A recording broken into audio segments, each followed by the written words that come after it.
Ayan guys, nakabitan na natin ng knob sight na N31. So, ang liwanag.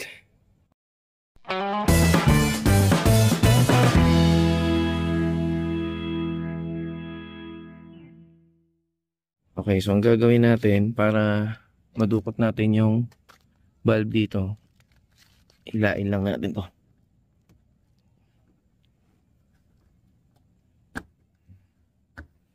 So meron lang yung lock guys, ayan o. Ito nyo lang tatanggalin yung mga lock, ayan.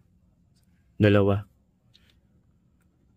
Kung gusto nyo na medyo hindi kayo mahirapan, dagdagan nyo pa, 3 lock yung tanggalin nyo. And then eto, bunutin natin to.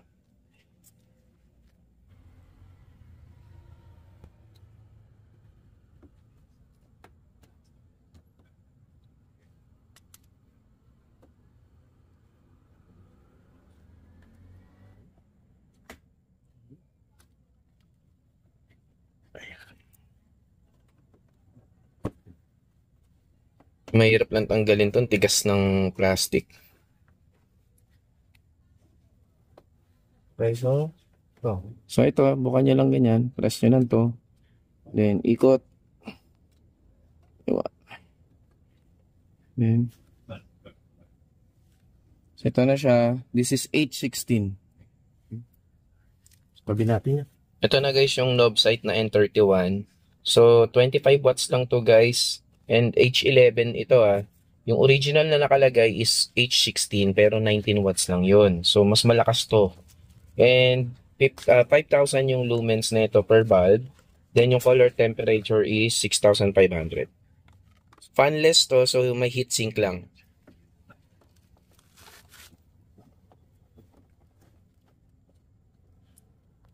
Okay.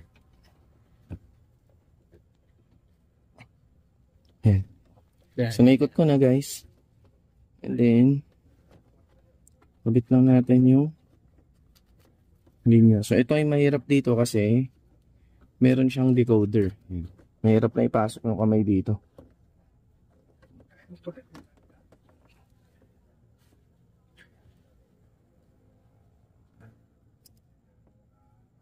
Sorry guys, mahirapan tayo, masikip. Ayan.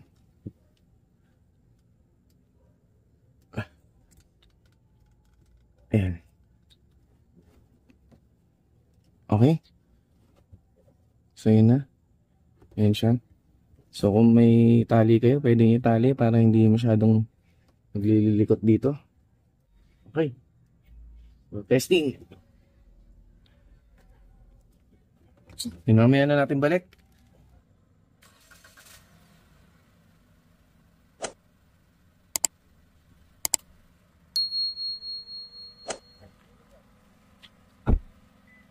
Lakas kayo.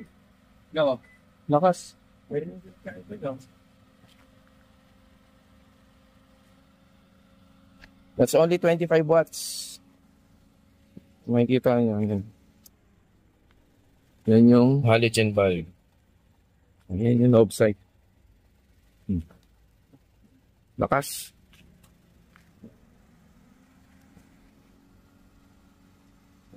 So ganyan siya kalakas guys. Parang headlight na rin, di ba?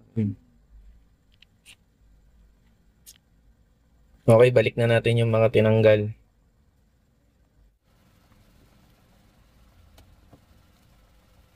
Subukan lang to para so dapat nakaganyan.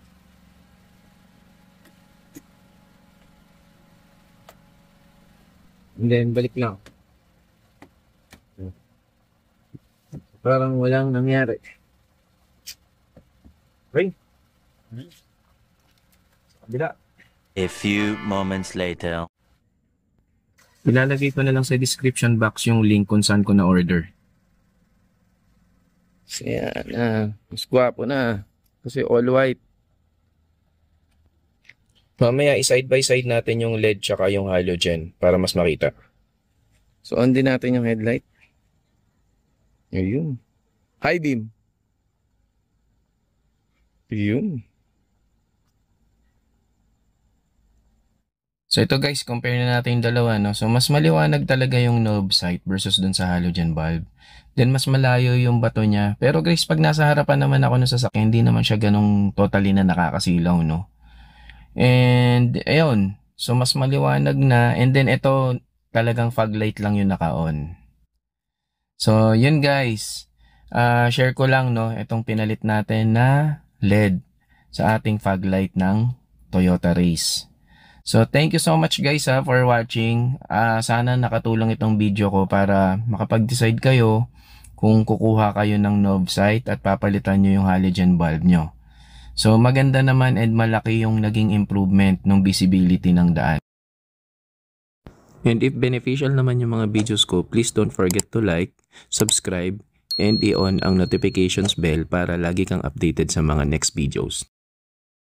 Thank you so much guys for watching. Have a good day. Drive safe. God bless. And bye-bye.